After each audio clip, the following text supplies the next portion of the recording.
एक गांव में बहुत ही गरीब औरत थी जिसका नाम नीला था। वो अपनी बेटी के साथ रहती थी। नीला के पास एक जमीन थी जिस पर वो खीरे की खेती किया करती थी और खीरे बड़े हो जाने के बाद उसे बाजार में बेचा करती थी। खीरे बेचकर ही नीला अपना घर चलाती थी और अपने बच्ची की देखभाल करती थी। एक दिन, मैं भी तुम्हारे साथ खेत में जाना चाहती हूँ और तुम्हारी मदद करना चाहती हूँ। क्या तुम मुझे वहाँ ले जाओगी? नहीं, तुम वहाँ नहीं जा सकती। तुम वहाँ जाकर करोगी क्या? घर पर ही बैठो, मैं कुछ ही घंटों में वापस आती हूँ। और हाँ, घर पर खाना रखा है, वो खा लेना। माँ, तुम कितनी दयालु हो। इतनी कठिनाइयों के साथ तुम वहाँ काम करती हो। मैं तो कितनी छोटी हूँ। बड़ी होती तो मैं भी तुम्हारी बहुत मदद करती। कोई बात नहीं शीला, तुम जब बड़ी हो जाओगी ना तब मेरी मदद करना। चल, अब मुझे जाने दे। इतना बोलते ही नीला वहाँ से चली जाती है। नीला खेत को देखती है और सोच में पड़ जाती है। हे भगवान, ये कैसी दुविधा पड़ी है। इस बार तो खेती अच्छे से हो ही नहीं रही है। मैं बाजार जाकर खीरा कैसे बेचूंगी? उसके पास कुछ ही खीरे होते हैं। वो उदास होकर खीरे घर ले आती है और खीरे देखते ही शीला कहती है, माँ, आज खीरे बहुत कम दिख रहे हैं। क्या बात है? आज खेत में ज्यादा खीरे नहीं हुए क्या? देखो शीला, इस बार खेत में ज्यादा खीरे हो ही नहीं पाए। मैं अब बाजार में खीरे कैसे बेचूंगी? पर जो भी है उसे ही बेच कर आती हूँ। और नीला उन खीरों को लेकर बेचने चली जाती है। उसके पास जितने भी खीरे थे वो बाजार में बेच देती है। चलो, इन खीरों से कुछ तो पैसे आए। अब मैं अपनी बेटी शीला के लिए कुछ खरीद तो सकती हूँ। और इसी तरह नीला अपनी बेटी के लिए एक किताब खरीद कर ले आती है और अपनी बेटी को देते हुए कहती है, लो शीला, ये तुम्हारे लिए। तुम इस किताब से पढ़ाई कर सकती हो। खूब मन लगाकर पढ़ाई करना। पर माँ, ये तो सिर्फ किताब है, मुझे कॉपी भी चाहिए। चलो कोई बात नहीं, जब फिर से पैसे होंगे तो तुम मेरे लिए कॉपी ला देना। ठीक है मेरी बच्ची, मैं तुम्हारे लिए कॉपी जरूर ले आऊंगी। हे भगवान, तुमने मुझे एक समझदार बेटी देकर बहुत उपकार किया है। अपनी कृपा बनाए रखना। अब नीला और उसकी बेटी शीला रात होने पर सोने चली जाती है। सोने समय शीला अपनी माँ से कहती है, माँ, तुम मेरी हर इच्छा पूरी करती हो। कभी तुम भी अपना ध्यान रख लिया करो। मेरे पास तुम्हारे सिवा कोई भी नहीं है। हाँ मेरी बच्ची, तू अगर खुश है तो मैं भी खुश हूँ। बस तू हमेशा ऐसे ही हंसती और खेलती रहे। और माँ, खीरे की खेती में तुम्हें बहुत काम करना पड़ता होगा। तुम हमेशा ईमानदारी से काम करती हो। हाँ शीला, जो भी काम करो ईमानदारी के साथ करना। माँ, क्या तुम मुझे उस खेती पर ले जाओगी जिस खेत में तुम खीरे की खेती करती हो? ठीक है, अब तुम इतना कह रही हो तो मैं तुम्हें कल ही खेत पर ले जाऊंगी। अब खुश? सुबह होते ही नीला अपनी बेटी शीला को खेत पे ले जाती है। वहाँ से आते समय शीला एक लड़की को स्कूल जाते देखती है और अपनी माँ से कहती है, माँ देखो देखो, ये लड़की स्कूल जा रही है। क्या मैं कभी स्कूल नहीं जा पाऊंगी? बेटा देख, हमारे पास इतने पैसे नहीं हैं और ये स्कूल जाने के लिए तुम्हें बस की जरूरत होगी और बस वाले बहुत पैसे लेते हैं। मैं इतने पैसे कहाँ से लाऊंगी? माँ, तो क्या मैं इस नदी को पार करके स्कूल नहीं जा सकती? तुम अभी बहुत छोटी हो और ये नदी बहुत गहरी है, तुम इस नदी को पार नहीं कर सकती। इतना कहकर नीला खीरे लेकर अपने घर की ओर निकल पड़ती है और घर जाकर खीरों को कोने में रख देती है और सोचने लगती है, हे भगवान, काश मैं अपनी बेटी को भी स्कूल भेज पाती, पर मेरे पास इतने पैसे नहीं है कि मैं उसे स्कूल बस में भेज सकूं। और अगर मैं उस नदी पार करके स्कूल भेजने की सोचूं तो वो नदी पार नहीं कर सकेगी। माँ, तुम क्या सोच रही हो? चलो, बहुत रात हो चुकी है, अब तुम भी सो जाओ। अगली सुबह जब नीला को आंखें खुलती है तो उसकी नजर एक खीरे की नाव पर जाती है। हे भगवान, ये नाव कहाँ से आ गई? शीला, जरा इधर आओ, देखो यहाँ एक नाव है। क्या नाव? मुझे इस बारे में कुछ भी नहीं पता माँ। शीला ऐसा बोल ही रही थी कि अचानक वो नाव बोल पड़ती है, मैं एक जादुई खीरा नाव हूँ। मैं तुम्हारी ईमानदारी से बहुत खुश हूँ। मुझे एक योगी ने श्राप दिया था कि तुम एक खीरा बनकर रहोगी और जब तक तुम्हें कोई ईमानदार और नेक इंसान नहीं तोड़ता तब तक तुम अपने असली रूप में नहीं आओगी। मैं हमेशा भगवान से प्रार्थना करती रही कि कोई तो मुझे तोड़ ले। हे भगवान, मेरे घर में एक जादुई खीरा नाव। हाँ, और तुमने कल ही मुझे तोड़ लिया, जिससे मुझे मेरी जादुई शक्ति वापस मिल गई और मैं इस टोकरी में तुम्हारे घर आ गई। अब मैं तुम दोनों की मदद करने के लिए एक जादुई खीरा नाव बन गई हूँ। क्या आप एक जादुई खीरा नाव हो? मुझे अपनी आंखों पर विश्वास नहीं हो रहा। शीला, तुम स्कूल जाना चाहती हो ना? मैं तुम दोनों की बातें चुपके से सुन रही थी। उस नदी को तुम पार नहीं कर पाओगी, इसलिए मैं तुम्हें अपनी जादुई खीरा नाव पर बिठाकर स्कूल ले जाऊंगी। क्या तुम सच कह रही हो? मैं स्कूल जाऊंगी माँ। तुमने इस जादुई खीरा नाव की बात सुनी? ये मुझे स्कूल पहुंचाएगी। माँ, मैं आज बहुत खुश हूँ कि मैं अब स्कूल जाऊंगी। और इस तरह वो जादुई खीरा नाव शीला को अपने पर बिठाकर स्कूल पहुंचाया करती थी। और शीला उस नाव में बैठकर बहुत खुश होती है और नाव से कहती है, जादुई खीरा नाव, मैं आज बहुत खुश हूँ कि तुम मुझे स्कूल ले जा रही हो और मेरी माँ की परेशानी दूर हो गई। आज अगर तुम नहीं होती तो मैं पढ़ाई नहीं कर पाती। हाँ शीला, मैं तुम्हारी माँ की ईमानदारी देखकर बहुत खुश हो गई। उन्होंने ही मुझे मेरी जादुई शक्ति वापस दी। अगर वो मुझे नहीं तोड़ती तो मेरी जादुई शक्ति मुझे नहीं मिल पाती। अब कभी भी तुम दोनों को कहीं भी जाना हो तो मैं वहाँ जादुई खीरा नाव बनकर तुम दोनों की मदद करूंगी। और इसी तरह शीला जादुई खीरा नाव में स्कूल जाया करती। अगर नीला को कभी भी कोई काम होता तो वो शीला के साथ स्कूल जाते समय उस जादुई खीरा नाव में बैठकर जाया करती थी। अब जादुई खीरा नाव की वजह से दोनों की परेशानियां दूर हो चुकी थी। प्रमोद सेठ नूनामल के पास काम करता था। सेठ नूनामल एक नया घर बनवा रहा था। वही मजदूर के रूप में प्रमोद काम करता था। गंगा, अगर कुछ रात का बचा है तो दे दो। मैं वही खाकर काम पर जाता हूँ, वरना मालिक बहुत गुस्सा करेंगे। जी रात का क्यों? ये लीजिए, अभी का बना हुआ ताज़ा खाना। और हाँ, इसमें खाने का कुछ बांध दी हूँ, इसे दोपहर में खा लीजिएगा।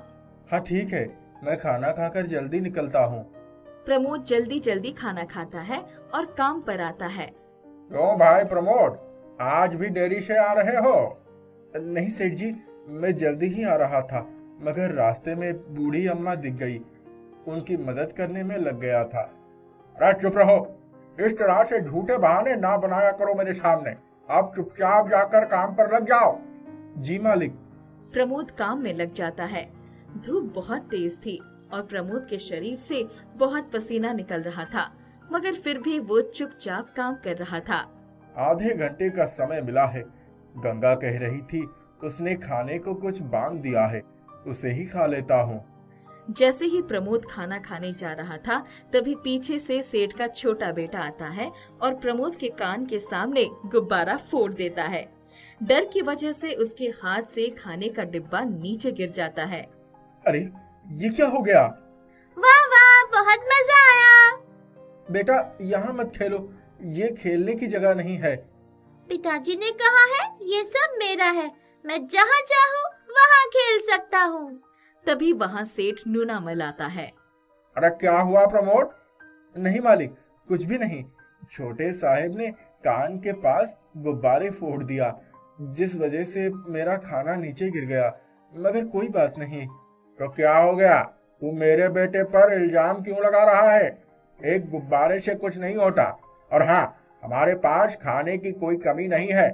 तू जा मालकिन से बोल, वो तुझे कुछ खाना दे देंगे। जी सेठ जी, जैसा आप कहें। प्रमोद नूनामल के घर के बाहर आकर बैठ जाता है। रुक, मैं खुद ही कह देता हूँ, वो तुझे कुछ खाने को दे देगी। नूनामल घर के अंदर आता है और अपनी पत्नी से कहता है, अरे सुनो, जरा प्रमोद को खाने को कुछ दे दो, वो बाहर बैठा है। क्यों जी, मैं क्यों कुछ खाने को दूं? इतने सारे नौकर हैं, उन्हें बोलिए। अरे सभी काम पर लगे हैं, तुम ही दे दो। एक पल का चैन नहीं है इस घर में। अच्छा अच्छा, जाती हूँ। नूनामल की पत्नी प्रमोद के पास कुछ खाने को लेकर आती है। लो, इसे खा लो। प्रमोद खाना शुरू करता है तो उसे खाने का स्वाद थोड़ा अजीब सा लगता है। मालकिन माफ कीजिएगा, मगर खाने का स्वाद थोड़ा अजीब सा लग रहा था। क्या अजीब सा लग रहा है तुम्हें? हाँ, थोड़ा सब्जी महक गया होगा, मगर उससे क्या? तुम लोगों को तो ऐसा खाना खाने की आदत ही होती है। इतना कहकर नूनामल की पत्नी वहाँ से चली जाती है। गंगा मुझे हर रोज ताजा ताजा खाना बनाकर खिलाती है। चाहे कितना भी सुबह काम पर निकलूं, वो मुझे ताजा ही खिलाती है। और ये मुझे बासी खाना खाने को कह रही हैं। क्या दुनिया है, खुद ऐसा नहीं खाएंगे मगर गरीब मजदूर को दे देंगे। वैसे खाने का अपमान नहीं करना चाहिए। प्रमोद सब्जी नहीं खाता है और सिर्फ चावल खाकर उठ जाता है। शाम के वक्त प्रमोद नूनामल के पास आता है। आज की मजदूरी दे दीजिए सेठ जी। हाँ हाँ, थोड़ी देर यहीं रुक, अभी लेकर आता हूँ। सेठ नूनामल प्रमोद को मजदूरी के पैसे दे देता है। ले प्रमोद, तेरे पैसे। प्रमोद पैसे देख खुश हो जाता है और वहाँ से घर आने के लिए निकल पड़ता है।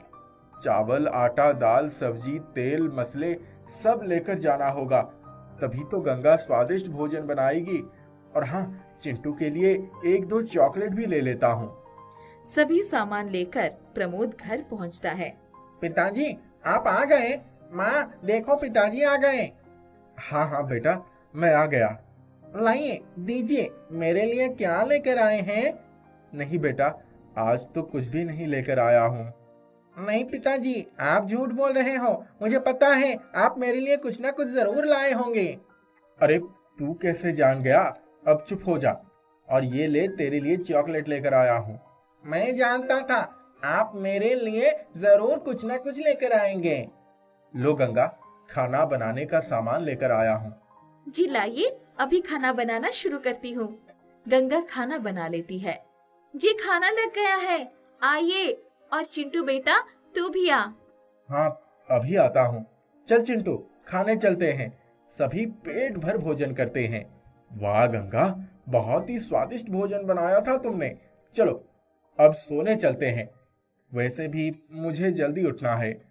जी आप मुझे भी उठा दीजिएगा, मैं आपके लिए जल्दी जल्दी कुछ बना दूंगी। प्रमोद सुबह जल्दी उठ जाता है। गंगा भी प्रमोद के साथ उठ जाती है और तुरंत प्रमोद के लिए खाना तैयार कर देती है। प्रमोद खाना खाता है और डब्बा लेकर काम पर निकल पड़ता है। आज भी आधा घंटा लेट आ रहे हो, आखिर क्या समस्या है तुम्हारी?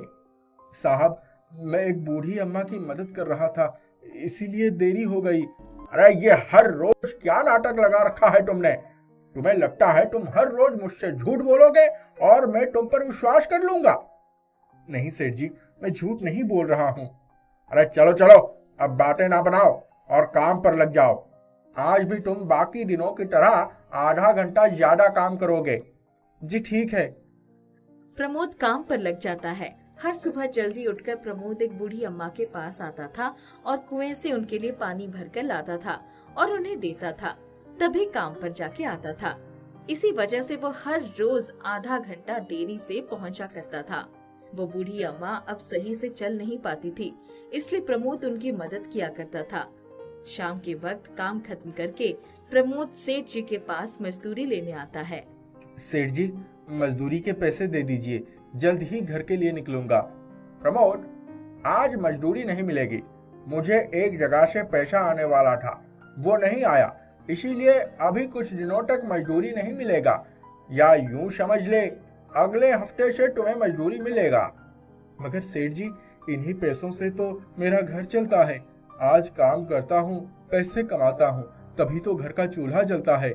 अगर आप ऐसा कहेंगे तो कैसे चलेगा? मैं तो अगले हफ्ते से ही मजदूरी दे पाऊंगा। यहाँ काम करना है तो कर, वरना काम छोड़कर चला जा। अब इतनी जल्दी तो कोई नया काम नहीं मिलेगा, यही इसी हाल में काम करना पड़ेगा। खाली हाथ उदास होकर प्रमोद घर पहुंचता है। पिताजी, आज आप क्या लेकर आए हैं मेरे लिए, बताइए। नहीं बेटा, आज सच में कुछ भी नहीं लेकर आया हूँ। झूठ मत बोलिए पिताजी, मैं जानता हूँ आप कुछ ना कुछ लेकर तो आए ही होंगे। मैंने कह दिया ना, नहीं लाया हूँ, तो जिद क्यों कर रहा है? चिंटू बेटा, तू अंदर जा। चिंटू अंदर चला गया। क्या हुआ जी, आप इतने उदास क्यों लग रहे हैं? और आज आप कुछ लेकर भी नहीं आए? क्या बताऊं गंगा, सेठ जी ने मजदूरी नहीं दी। ये तो अच्छा नहीं किया उन्होंने, मगर हम कुछ भी नहीं कर सकते। हमें पैसों का इंतजार करना ही होगा। तब तक मैं बचा कुचा कुछ बना देती हूँ। थोड़ा अनाज बचा था, गंगा उसे ही बना देती है और सभी को खिलाती है। अगली सुबह भी गंगा 1-2 रोटी बनाकर प्रमोद को खिला देती है।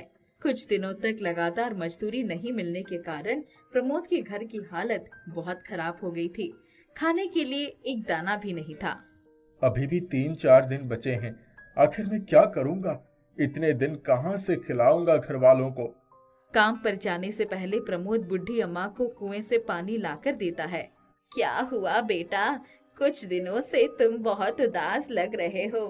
कोई तकलीफ है तो बताओ। नहीं, कुछ भी नहीं। बेटा तुम मुझे अपनी माँ ही समझो और बताओ क्या बात है। प्रमोद उन्हें सारी बातें बता देता है। बेटा बुरा न मानो तो क्या मैं तुम्हें कुछ पैसे दे दूं? माँ समझकर ले लो, और हाँ, जब वापस आ जाए तो लौटा देना। नहीं अम्मा जी, आपसे कैसे पैसे ले लूं? बोली तो माँ समझकर ले लो। स्थिति की गंभीरता को देखते हुए प्रमोद उनसे पैसे ले लेता है और उन्हीं पैसों से वो कुछ दिन अपना घर चलाता है। इतने सारे पैसे कैसे आए? सेठ जी ने पैसे दे दिए क्या? नहीं गंगा, सेठ जी ने पैसे नहीं दिए हैं। हर रोज जिस अम्मा को कुएं से पानी भरकर देता हूँ, उन्होंने मदद की है। कुछ दिन बीत जाते हैं। अगला हफ्ता तो आ गया, अब सेठ जी शायद मजदूरी दे दें। अगले दिन काम करने के बाद प्रमोद सेठ जी के पास आता है। सेठ जी, आज तो मजदूरी दे दीजिए। हाँ हाँ ठीक है, देता हूँ। नूनामल प्रमोद को मजदूरी दे देता है। जी बहुत बहुत धन्यवाद। प्रमोद पैसे लेकर बहुत खुश होता है और घर के लिए सामान खरीदता है और घर आता है। बेटा चिंटू, देख तेरे लिए क्या लेकर आया हूँ।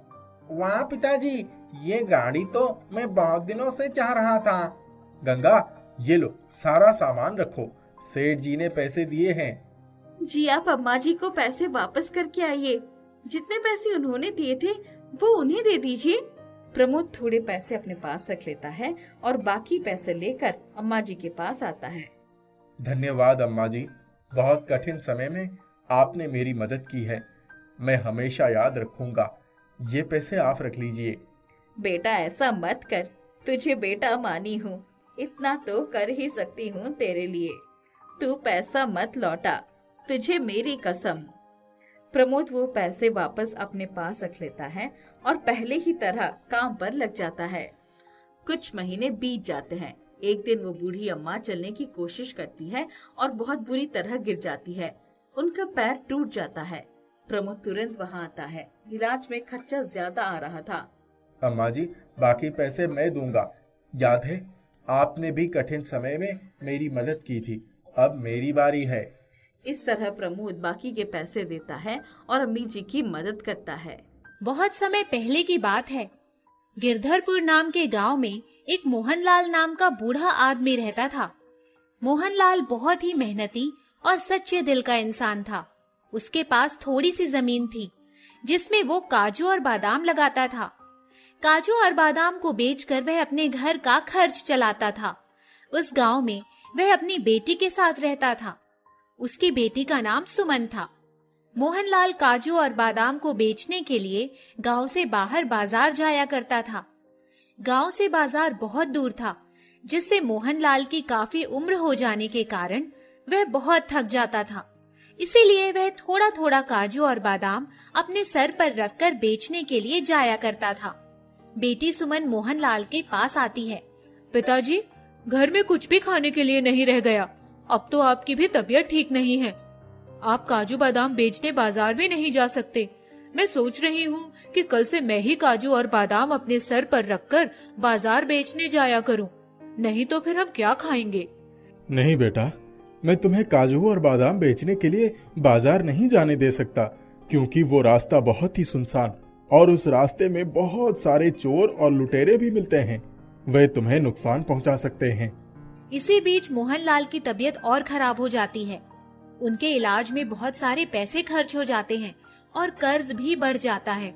उनके खाने के भी लाले पड़ जाते हैं। मोहनलाल की बेटी पड़ोसी के यहाँ से थोड़ा सा आटा और चावल खाना बनाने के लिए मांग कर लाती है। फिर वह उससे घर का खाना बनाती है। पड़ोसी का दिया हुआ राशन 1-2 दिन में खत्म हो जाता है। सुमन बेटा, बहुत भूख लग रही है, कुछ खाने के लिए दे दो। पिताजी, इस समय तो घर में खाने के लिए सिर्फ एक ही रोटी बची है। मैं वह रोटी आपको खाने के लिए दे देती हूँ। बेटी, अगर एक ही रोटी है तो फिर तुम क्या खाओगी? वो रोटी तुम खा लो, मैं आज भूखे ही रह लूंगा।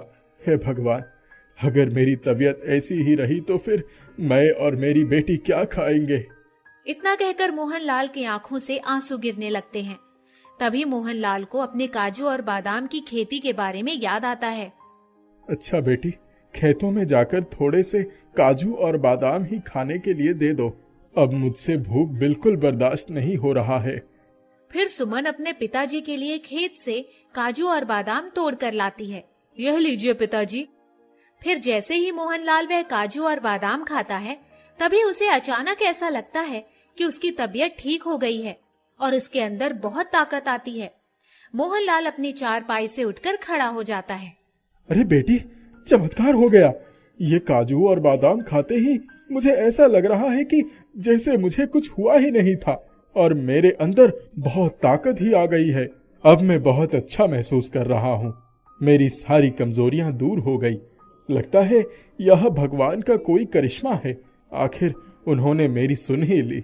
बेटी, अब तुम चिंता मत करो। अब मैं तुरंत ही जाकर खेत से काजू बादाम तोड़कर बाजार में बेचने के लिए जाता हूँ। उसके बाद मोहनलाल तुरंत अपने काजू और बादाम के खेत में जाता है और बहुत सारा काजू बादाम तोड़कर इकट्ठा करता है और उसे अपने सर पर रखकर ले जाता है। अरे पिताजी, आप इतना सारा काजू बादाम सर पर रखकर इतनी दूर कैसे जाएंगे? इस तरह काजू और बादाम अपने सर पे रख के जाएंगे तो फिर से आपकी तबीयत खराब हो जाएगी। बेटी, तुम चिंता मत करो। आज तो मुझे पता नहीं क्यों इन काजू और बादाम का वजन पता ही नहीं चल रहा है। इतना कहकर मोहनलाल काजू और बादाम अपने सर पे रखकर बाजार की तरफ निकल जाता है। जब वह थोड़ी दूर जाता है, तभी रास्ते में दो लुटेरे मिलते हैं, जिसमें से एक का नाम गोली और दूसरे का नाम चंपू रहता है। वे दोनों बहुत ही हट्टे कट्टे और लंबे चौड़े होते हैं।